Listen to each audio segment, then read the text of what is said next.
Naruto, the show that started many children's dreams of becoming orange-coated, loudmouth ninjas who do very ninja things like wearing headbands, throwing shurikens, and committing genocide. Yes, that does happen. In this video, I'm going to cover the entire plot of the Naruto original series while throwing various images and curveballs at your evolved monkey brains that make you question important details you seem to have forgotten about the show. For instance, did Kakashi beat up small children for fun? What was the name of Sasuke and Naruto's child? What? And how many Uchihas does it take to dull a katana blade? During this process, I'll give my precious thoughts in the series on an arc-by-arc basis, and at the end, I'll give my overall impression of the show. While you may be thinking there's no way in hell I can cover the entire 220 episode series in the timestamp you see at the bottom of your screen, surprise, I fucking did. To my advantage, there are 90 filler episodes that range from bearable to God please destroy any evidence of their existence in my mind. More on that later. So, before you get bored and I get sad because my average watch time drops, let's go. First up to the plate is the Land of Waves arc. I'm gonna be honest here, it's kind of mediocre.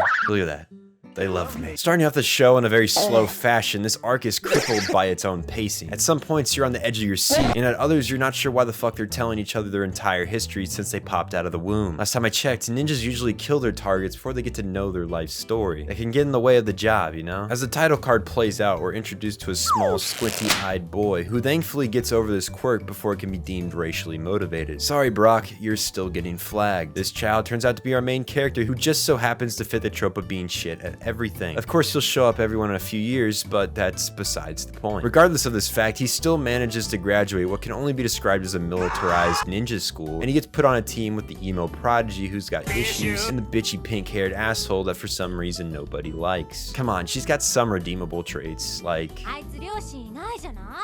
Forget. While the three misfits learn to work in a team, we get to learn a little bit about each of them. Naruto is hated by everyone in the village, he has no parents, relatives, or parental figures in his life, and to top it all off, he has no friends. Sasuke has no parents, and he's the surviving member of his clan, and is driven by a single desire to kill someone. That someone is his brother. More on that later. And then Sakura is just a shitty person. Do with that knowledge what you will. The first big mission they go on with their squad leader, the Chad himself, Kakashi, is to escort the guy you went to school with that was really good at that one bridge game on Cool Math Game. Bridgeman needs to be escorted home so he can flex his insane bridge building skills. Once there, they realize that Bridgeman is majorly hated by the future offspring of Peter Dinklage, who has hired shinobi mercs to kill the Bridgeman. Squad leader Chad fights strange big sword man in a very slow fight, is what I guess you could call it. I mean, there was more talking and hand signs being thrown around than actual combat. Still good fight. It's got the Sensei seal of approval. After this, squad leader Chad teaches the small children how to climb trees with magic, which will somehow in turn help them fight the mercenary ninjas. Why am I nitpicking this? It's Naruto. It doesn't need to make sense. Chad leader brings his squad of small children to the bridge and they fight Swordman and his cross-dressing buddy Hinata.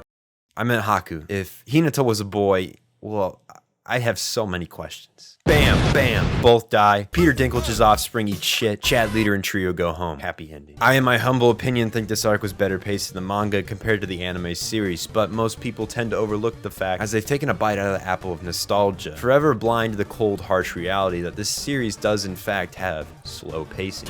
But this arc is followed by one of the best in the series, which makes up for the latter's pacing by feeding my monkey brain the right amount of action and a proper tempo. We're thrown straight into the action with the dynamic trio taking on the most feared enemy in the ninja world. A test.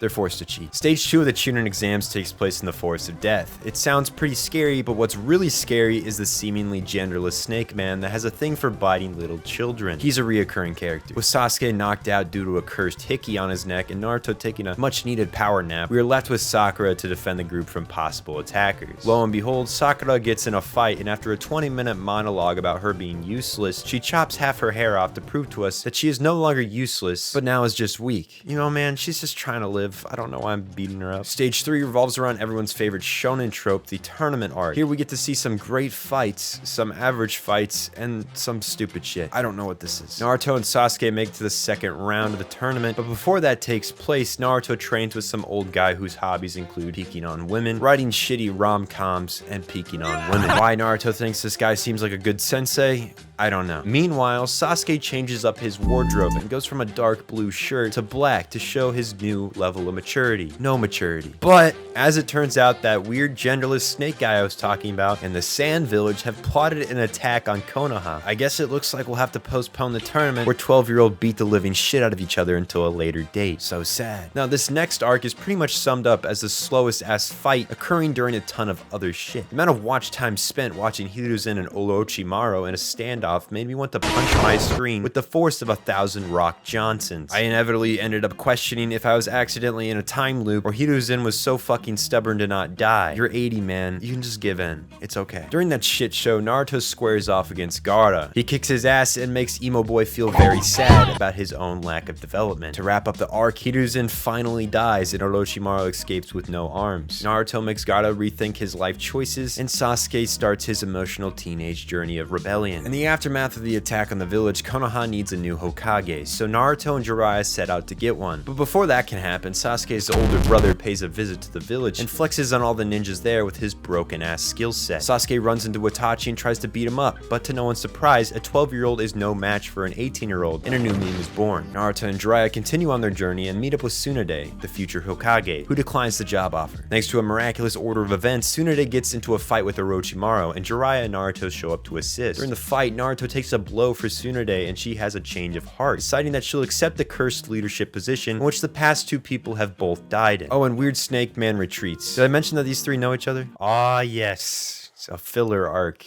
It's shit, isn't it? Ignoring the previous 6 episodes that had nothing to do with the show, when Naruto returns to the village, Sasuke gets all hot and bothered about Naruto's growth. To settle this, the two start to duke it out on the roof until it takes a turn for the worst and they start aiming for kill shots. Look at that damage. That's gonna do more than break a bone or two. Chad leader Kakashi steps in to break up the fight, and Sasuke gets all hot and bothered again with Kakashi, refusing to believe that anyone else around him has experienced the pain of losing loved ones. Sasuke decides to go with these weird guys that kind of just show up out of nowhere to kidnap him. But since he wants to be kidnapped, I really don't know what to call this situation. It's like Stockholm Syndrome on a completely different level. Naruto and gang launch a rescue mission to retrieve Sasuke and go through some really intense battles. In my unbiased, flawless opinion, this is by far one of the best arcs of the original series. You've got Supervision Guy fighting Spider-Man, Big Bones versus Bigger Bones, Dogman versus Conjoined Twins, Jumpsuit Kid versus Calcium Boy, and even the Sand siblings show up to assist in the fights. Of course, the main event is none other than Naruto versus Sasuke, which is the fight that caps off this series. It's rather unarguable that it's one of the best fights in anime history and holds a dear place in many people's hearts. It's badass, it's got drama, emotion, enough monologuing to give Monogatari a run for its money. But hey, I can overlook that.